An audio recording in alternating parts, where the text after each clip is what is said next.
جب ہمارا مائنڈ یہ کہتا ہے کہ ہم ان تمام چیزوں کو جو کاروبار کیے جاتے ہیں اس میں حساب کا مائنڈ ہوتا ہے، تو اللہ پاک نے ہمیں جو پیدا کیا ہے وہ پیدا کرنے کے بعد اللہ کی مرضی اور اس کا منشا یہ کہ میں اس کا حساب لوں گا۔ جب یہ اپنے حساب میں کامل اتریں گے تو ان کو برابر کا اچھا بدلہ دیا جائے گا، اور جو اس میں ناکام رہیں گے ان کا بدلہ کچھ الگ ہی ہوگا۔ افحسبتم انما خلقناکم عبثا وانکم الینا لا ترجعون۔ اللہ تعالیٰ فرماتے ہیں کہ کیا تمہارا یہ خیال ہے کہ ہم نے تم کو ایسے ہی پیدا کر دیا، وانکم الینا لا ترجعون، اور ہمارے پاس لوٹ کے نہیں آؤ گے؟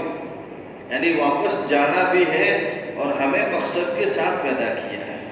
مقصد کیا ہے؟ یہ قرآن کریم کی دوسری آیات میں ہے کہ میں نے جنات اور انسان کو اپنی عبادت کے واسطے پیدا کیا ہے۔ یہ ہماری زندگی کا مقصد ہے۔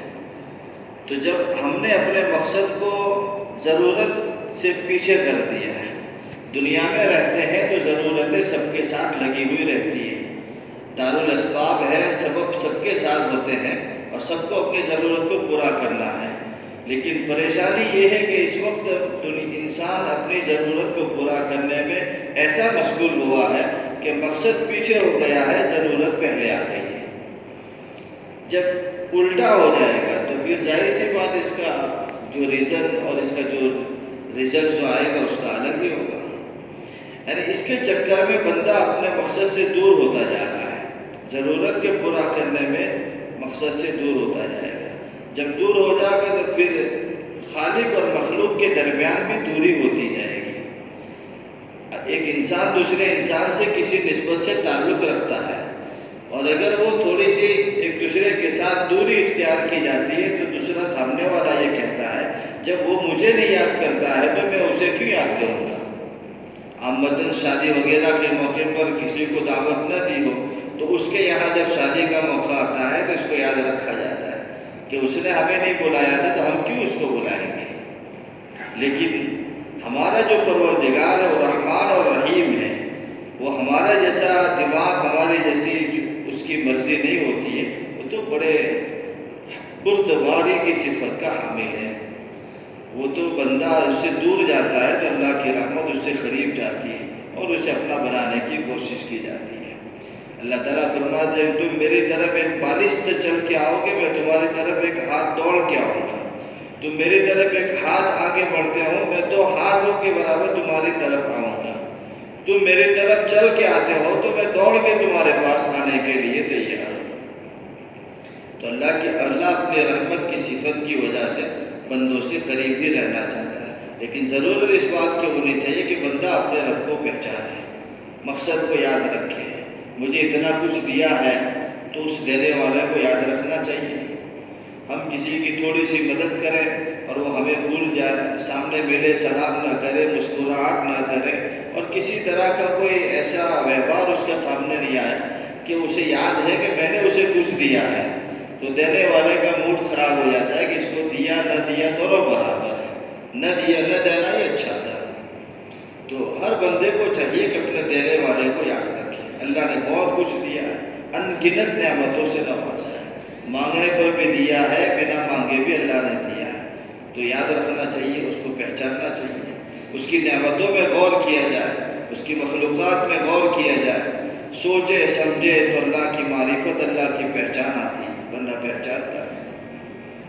حضرت امام مالک رحمۃ اللہ علیہ فرماتے ہیں کہ میں نے اپنے رب کو پہچانا ہے زبانوں کے الگ الگ ہو جانے سے۔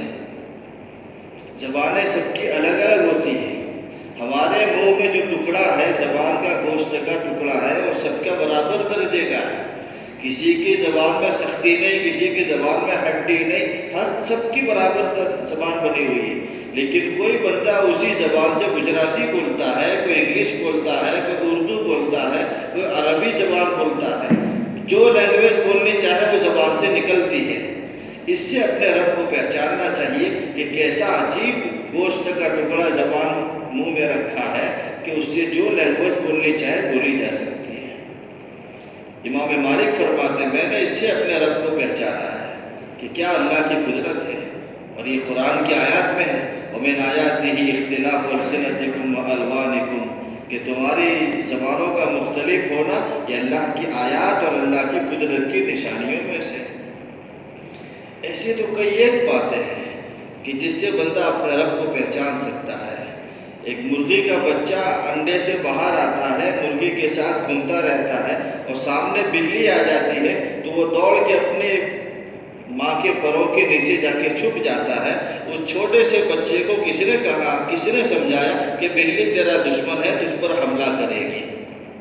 کسی نے نہیں بتایا۔ یہ اللہ کی طرف سے اس پہ پہچان ڈالی جاتی ہے، یہ اللہ کی نشانیاں ہیں۔ ایسی تو کئی ایک میرے بھائیوں باتیں ہیں، پورا آسمان ہے، پوری زمین ہے، دنیا بھر کی چیزیں ہیں۔ ہم اپنے پورے جسم پر اگر غور کریں، تھوڑا سا فکر کریں، سوچیں تو اللہ کی کئی کئی نعمتوں کو سوچ کر بندہ اپنے رب کا احسان ماننے والا ہو جاتا ہے۔ پھر اس رب کے سامنے سجدہ نہ کیا جائے اور اس رب کے سامنے اپنا سر نہ جھکائے تو کتنی بڑی بے وفائی کہی جا سکتی ہے کہ اتنا کچھ دینے کے بعد بھی اپنا سر جھکانے کے لیے بندہ تیار نہیں بنا ہے۔ ایک 5 وقت کی نمازوں کی پابندی ہم سے مشکل ہو رہی ہے۔ 10 منٹ کے لیے اپنے رب کے سامنے کھڑا ہونا ہمیں مشکل معلوم ہوتا ہے۔ نوٹ بندی کے موقع پر کئی کئی گھنٹے اپنے پیسوں کو پکڑ کے لوگ کھڑے رہتے تھے لائن میں۔ اس کے علاوہ بھی اگر ہمیں کہیں ہاسپٹل میں چلے گئے یا کسی بینک کے کام سے چلے گئے، وہاں جب تک نمبر نہیں آتا وہاں گھنٹوں وہاں کھڑے رہنا ہمارے لیے آسان ہو جاتا ہے، لیکن اذان ہونے کے بعد مسجد میں آنے کے لیے ہم کو مشکل پڑتا ہے۔ نمازوں کا وقت ہم دیکھیں تو کیا وقت ہے؟ کل ملا کے مشکل سے فرض نمازوں کا وقت 50 منٹ کا وقت ہوتا ہے، 10-10 منٹ کی نماز ہوتی ہے، 8-8 منٹ کی نماز ہو جاتی ہے۔ اتنا ہم اگر آرام کے ساتھ، دھیان کے ساتھ اپنے رب کے سامنے کھڑے رہیں تو ہمیں کتنا تعلق مل سکتا ہے، اللہ کتنا راضی ہوگا اس سے۔ کل قیامت کے دن ایسے نمازیوں کو بے نمازیوں سے الگ کیا جائے گا، نافرمانوں کو فرما برداروں سے الگ کیا جائے گا۔ اس موقع پر بندہ پچھتائے گا کہ کاش میں نے نمازوں کی پابندی کی ہوتی۔ رمضان کا پورا مہینہ ہم نے پابندی کے ساتھ نماز پڑھی اور رمضان کا مہینہ جیسے ختم ہوا تو نمازی غائب ہو گئے، تو کیا ہم رمضانی مسلمان ہیں؟ ہم کو تو ربانی مسلمان بننا چاہیے۔ ربانی مسلمان بننے میں فائدہ ہے، رمضانی مسلمان بننا یہ تو ماحول کا تقاضا ہے کہ ماحول ملا، تقاضا سامنے آیا کہ دیکھا کہ مسجد بھری ہوئی ہے، چکلے میں کوئی نظر نہیں آ رہا، کوئی دکان پر، کوئی ہوٹلے پر کوئی بھی نظر نہیں آ رہا، بندہ دوڑ کے مسجد میں آ جاتا ہے، یہ ماحول کا تقاضا ہے۔ تو ہم تو رمضانی مسلمان ہو گئے، ہمیں ربانی مسلمان بننا چاہیے۔ اذان سنتے ہی ہم کو مسجد میں آنا یہ ہمارے ایمان کا تقاضا ہونا چاہیے۔ ایمان کے بعد سب سے بڑی نعمت، سب سے بڑا حکم اللہ کا یہ ہے کہ وقت پر نماز کو ادا کیا جائے۔ اس میں ہم بہت غفلت کرتے جا رہے ہیں، بہت محنت سے رمضان میں نمازیں پڑھی، تلاوتیں کی، ذکر کیا، سب کچھ کیا، پھر رمضان کے بعد اسی اندر کی جو کیفیت بنی ہوئی تھی، روحانیت بنی تھی، اس کو ہم نے چھوڑ دی ہے اور شیطان اور نفس کے حوالے ہو گئے، اسی کے منشے پر، اسی کے راستے پر چلتے ہو گئے۔ تو ہمیں چاہیے کہ ہم ان کی پابندی کریں۔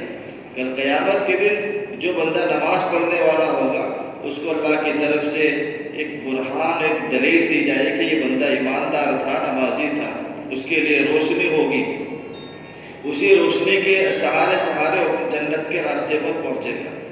اور جس نے نمازیں نہیں پڑھی اس کے لیے کوئی روشنی نہیں، کوئی دلیل نہیں، الٹا یہ وَكَانَ يَوْمَ الْقِيَامَةِ مَعَ قَارُونَ فِرْعَوْنَ وَحَامَانَ وَأُبَيِّ بْنِ خَلْفَ، ایسے اسلام کے بڑے بڑے دشمنوں کے ساتھ اس کو کھڑا کیا جائے گا۔ دنیا میں اگر کسی نے چھوٹا سا جرم کیا، گناہ کیا ہے اور اس کا فوٹو اگر اخبار میں آ جائے تو بندہ گھر سے باہر نہیں نکلتا کہ میری تو بے عزتی ہو جائے کہ میرا تو نام اخبار میں آ گیا کہ میں فلاں کیس میں پکڑا گیا ہوں۔ وہاں کل قیامت کے دن ساری انسانیت کے سامنے دشمنوں کے ساتھ کھڑا کیا جائے گا، اس سے بڑھ کر بے عزتی کیا ہو سکتی ہے؟ اللہ نے موقع دیا ہے، ہماری سانس آتی جاتی رہتی ہے، باڈی صحیح سلامت ہے، چلتے پھرتے ہیں، سجدہ کر سکتے ہیں، تو ہمیں سجدہ کرنا چاہیے۔ اللہ پاک جب نعمت کا استعمال نہیں کرتے تو نعمت کو چھین لیتا ہے۔ سب سے بڑی مصیبت اللہ کی طرف سے، سب سے بڑی پکڑ یہ ہوتی ہے کہ بندے کے دل دماغ سے نیکی کی توفیق کو نکال دیا جائے۔ بندہ کتنا بھی نافرمان ہو، خدا کی طرف سے نعمتیں ہیں، مال و دولت ہے، اولاد ہے، دھندا کاروبار کچھ ہے. یہ اس کا مطلب یہ نہیں ہے کہ یہ اللہ کا کوئی محبوب بندہ ہے. اللہ نے اپنے بڑے بڑے نافرمانوں کو دولت سے نوازا ہے. اور سب سے بڑی مصیبت، سب سے بڑی پکڑ اللہ کی طرف سے یہ ہوتی ہے کہ بندے کے دل سے نماز کا، نیک کام کرنے کا جذبہ اور توفیق ختم کر دی جائے. سب سے بڑی پکڑ اللہ کی طرف سے یہ ہوتی ہے. اللہ کے سامنے توبہ کرنا چاہیے. جب تک جو کچھ وہ ہو چکا وہ ہو چکا ہے. توبہ کر کے مسجد کی طرف آنے کی کوشش کرنی چاہیے. نمازوں کی پابندی چاہیے. ہمیں تو پیدا ہی اسی مقصد سے کیا گیا کہ ہم اپنے رب کو پہچانیں. بار بار جب دل دماغ کی حاضری کے ساتھ اپنے رب کے سامنے کھڑے ہوں گے تب جا کے تو اللہ کا دھیان آئے گا. اللہ کا دھیان اسی وقت آئے گا جب دھیان کے ساتھ نمازیں پڑھی جائے، پابندی کے ساتھ پڑھی جائے. یہی عبادت کا مقصد یہ نہیں ہے کہ صرف نمازیں 24 گھنٹوں میں اپنے رب کو یاد رکھنے والے بن جائیں. یہ جب تک بندہ اپنے رب کو یاد رکھنے والا ہوگا وہاں تک یہ جہان، یہ دنیا باقی رہے گی. جب تک ایک اللہ کو یاد رکھنے والا بندہ کوئی بھی باقی نہیں رہتا ہے یہ جہان کو، دنیا کو توڑ پھوڑ کے ختم کر دیا جائے گا. لا تقوم الساعة حتى يقال في الأرض اللہ اللہ. جب تک دنیا میں اللہ اللہ کہنے والا ہے وہاں تک قیامت نہیں آئے گی. قیامت اس وقت آئے گی جب اللہ کو یاد کرنے والے، یاد رکھنے والے بندے دنیا سے ختم ہو جائیں گے. یہ ساری چیزیں ختم ہو جائیں گی، پھر اس وقت قیامت واقع ہو جائے گی.